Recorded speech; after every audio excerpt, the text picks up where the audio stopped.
의사가 없어서 아이가 아프면 안 된다. 혹시 밤에 아이가 열이 나는데 갈 수 있는 병원 찾느라고 마음 고생하신 부모님들 계시죠?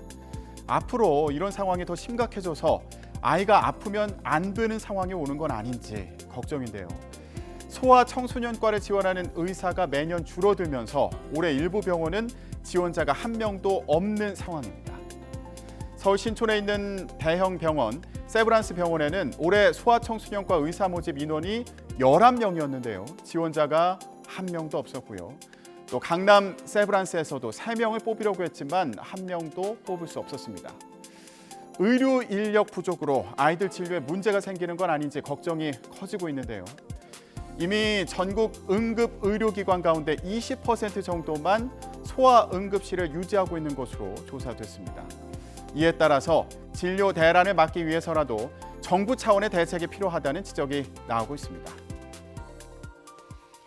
뉴스 핵심 관계자를 만나는 시간, 오늘은 대한소아청소년과학회 김지홍 이사장과 함께 이 문제에 대해서 얘기 나눠보는 시간 마련했습니다. 네, 이사장님 안녕하십니까? 네, 안녕하십니까? 네. 자, 소아청소년과라고 하면 일반적으로 아이들이 열날 때 가는 소아과를 생각하는 경우가 많은데요. 어떤 진료를 담당하는 곳인가요?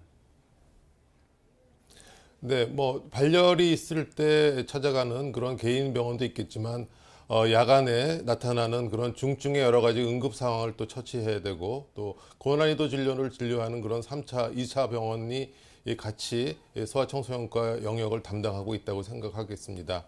예. 자, 여러 분야에서 아이들의 건강을 책임지는 곳인데 그런데 이런 소아청소년과 전문의 모집이 대부분 미달이라고 합니다.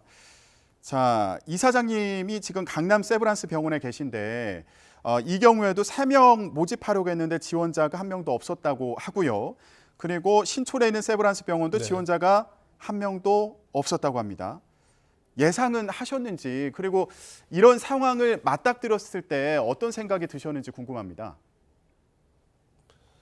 네, 벌써 이런 현상이 한 몇 년 전부터 계속 악화되고 있었고 사실 작년에도 저희가 전공의를 받지 못했습니다. 지금 전국에서 전공의가 어느 정도 유입이 되고 있는 병원은 이제 세 손가락 안에 들 정도로 아주 급감을 하였고요. 2023년도 전국적인 전공의 지원은 저희가 정원이 207명 정원 중에서 33명만 지원을 했습니다. 퍼센트로는 15.9%에 불과합니다. 이런 현상이 불과 1, 2년이 지속된 것이 아니고 2019년부터 80%로 줄기 시작하면서 지금 최근 3년 동안에는 38%, 28%, 올해는 급기야 15.9%까지 감소가 돼서 내년 2023년도에는 전국에 필요한 전공의 정원의 약 39%만 근무가 가능한 그런 상황으로 진료 인력 부족이 심각하게 예상이 되고 있고요. 2024년에는 내년에는 전공의가 한 명도 없는 병원이 32%입니다. 2024년에는 전공의가 없는 병원이 60%에 이를 것으로 지금 예상되고 있습니다. 예. 이게 한두 해 사이에 벌어진 일이 아니라 지금 계속 지원자가 줄어들고 있는 그런 상황이고요. 앞으로 또 더 줄어들 것으로 네, 우려되는 맞습니다. 상황이군요. 자, 그렇다 보니까 네, 기존 그렇습니다. 의사들의 업무 부담이 상당할 것 같은데 교수님 같은 경우에도 저희가 연락드렸을 때 굉장히 바쁘시더라고요. 예, 요즘에 당직 그리고 야간 근무 때문에 학회 참석도 어려울 정도라고요. 네, 맞습니다. 지금 전공의 인력이 부족이 심해지면서 공백을 대부분 교수 당직으로 특히 이 3차 병원 전공의 수련병원에서는 지도 전문의인 교수들이 담당을 하게 되었고요. 지금 그 퍼센트가 전국의 수련병원의 75%에서 교수들이 당직을 현재 쓰고 있습니다. 근데 그 당직의 빈도가 매주 당직을 서야 되는 병원도 벌써 25%를 넘어서서 그 강도가 매우 심해지고 있어서 이러한 상황이 2년 넘게 지속되다 보니까 이미 한계 상황에 도달한 상황입니다. 따라서 힘든 진료와 교육 또 연구까지 진행해야 되는 그런 교수들이 야간 당직 근무가 심해지면서 교수직을 사직하거나 혹은 지방에 계시는 교수님들이 아예 교수직을 포기하고 서울로 전담 전문의로 이직하는 그런 기이한 현상까지도 지금 벌어지고 있는 상황입니다. 예. 보통 당직이나 야간 근무는 전공의들이 담당을 하는 건가요? 어떻습니까? 네, 지금까지는 주로 전공의들이 담당을 해왔고요. 그렇지만 이제 최근에는 전담 전문의가 같이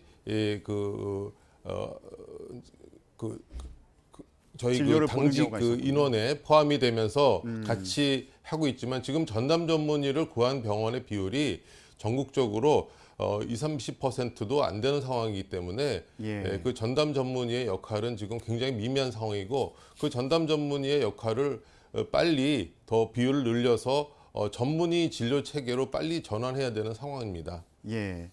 자, 이렇게 인력 문제가 심각한 상황인데 그렇다면 이렇게 소아청소년과 지원율이 떨어지는 이유는 뭐라고 보고 계신가요?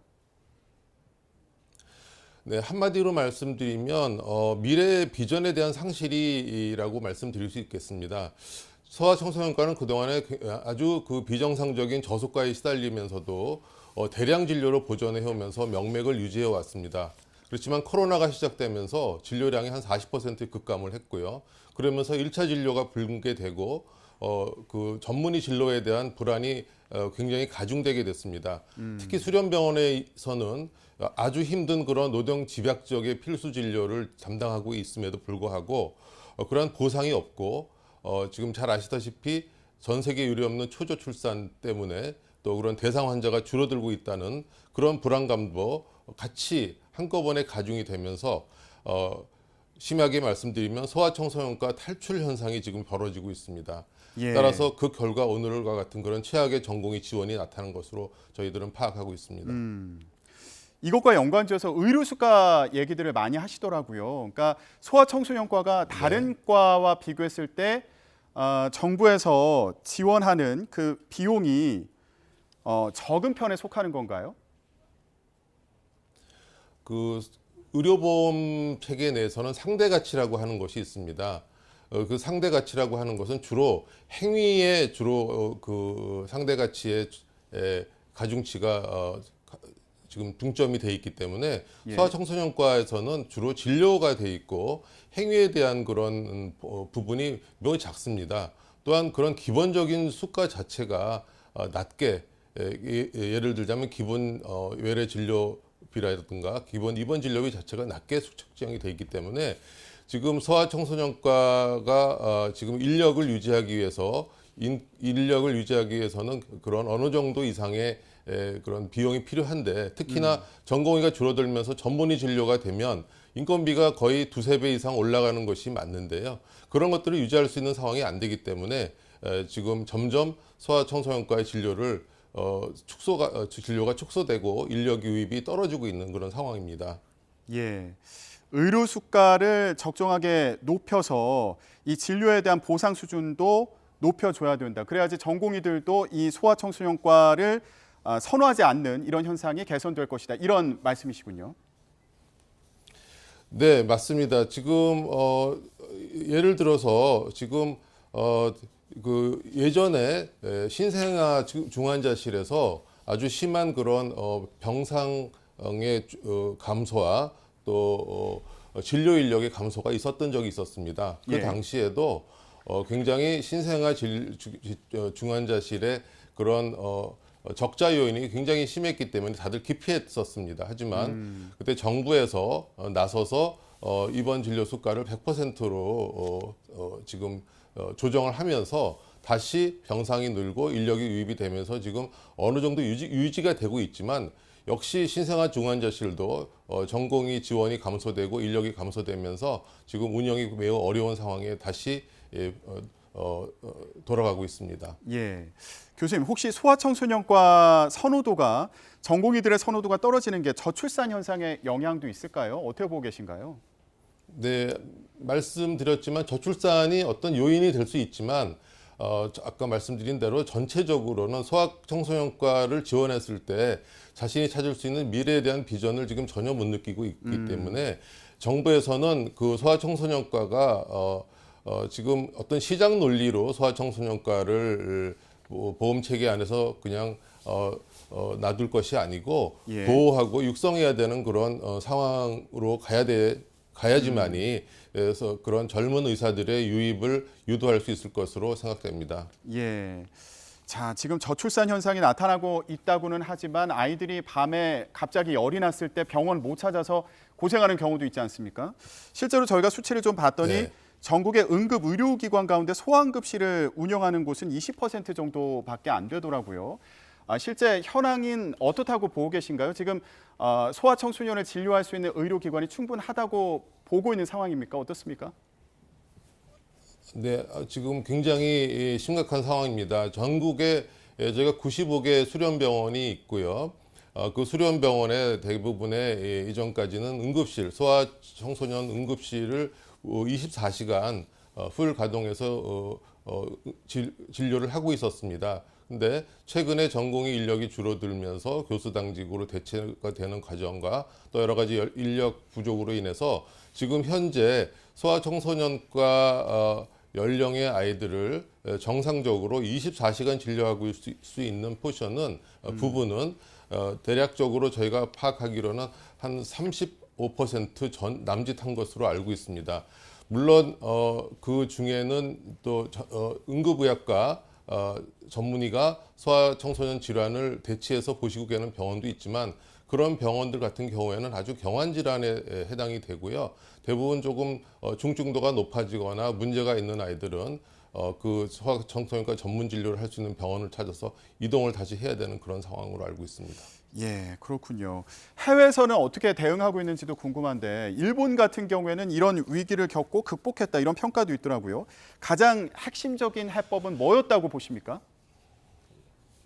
네, 결국은 국가의 적극적인 개입이었습니다. 일본이 저희보다 벌써 10년 전에 2005년, 6년 그 10년 이전에 저희가 비슷한 상황을 겪었습니다. 아주 심한 초저출산 상태였고요. 또 그 당시에 소아청소년과의 어떤 이런 기피 현상도 저희와 비슷했습니다. 힘들고 또 그런 노동 집약적이고 한데 보상 수준이 낮기 때문에 소아청소년과로 유입하는 인력이 40%까지 줄었었는데요. 그 당시에 이것을 보험진료 체계 안에서 그냥 내버려둔 것이 아니고 국가에서 이런 것을 위해서 보험진료 체계 내에서도 상대 가치를 대폭 상승시켜서 필수 진료에 대한 기본 지원을 벌써 시작을 했습니다. 그리고 모자라는 지원은 재정을 지방 재정이나 국가의 특별 재정으로 해서 보험제도 외에 다른 그런 기금을 운용하면서 지원한 그런 결과로 현재는 일본에 지금 소아청소년과 전문의 숫자가 한 500명 정도 지금 매년 나오고 있는데요. 현재는 그 지원율은 1대1을 넘어서 매년 안정적으로 유입이 되고 있는 상황으로 알고 있습니다.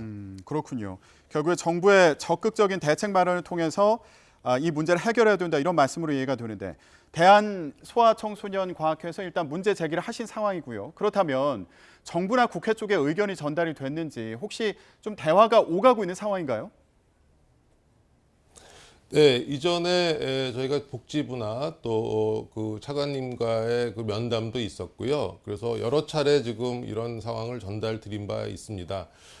그래서 사실은 지난 8월 달에 이런 필수 의료에 대한 어떤 그 정부 그 업무 보고에서 대책에 대한 지시가 어느 정도 이제 정책적으로는 제시가 됐고 12월 달에도 지금 공청회를 통해서 장관님께서 필수 의료에 대한 지원 방안을 말씀을 하시긴 했는데 굉장히 원론적인 말씀들이 대책들이 많았고요. 지금 현재 저희 그 소아청소년과는 특히나 지금 하루하루 그 인력 유입의 단절로 인해서 위급한 사항이 진행되고 있는데 현실적으로 시간에 맞는 지금 골든타임에 맞는 그런 대책이 나오지가 않고 있어서 아마도 지금 현재 현상은 더 악화될 것으로 생각하고 있습니다.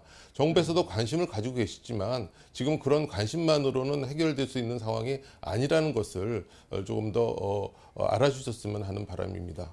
네. 아이들의 건강을 책임지는 의사들이 부족한 그런 상황이 오는 골든타임이 다가오고 있다. 이런 말씀으로도 이해가 됐습니다. 네, 대한소아청소년과학회 김지용 이사장과 함께 소아청소년과 전공의 지원이 줄어드는 상황에 대해서 얘기 나눴습니다.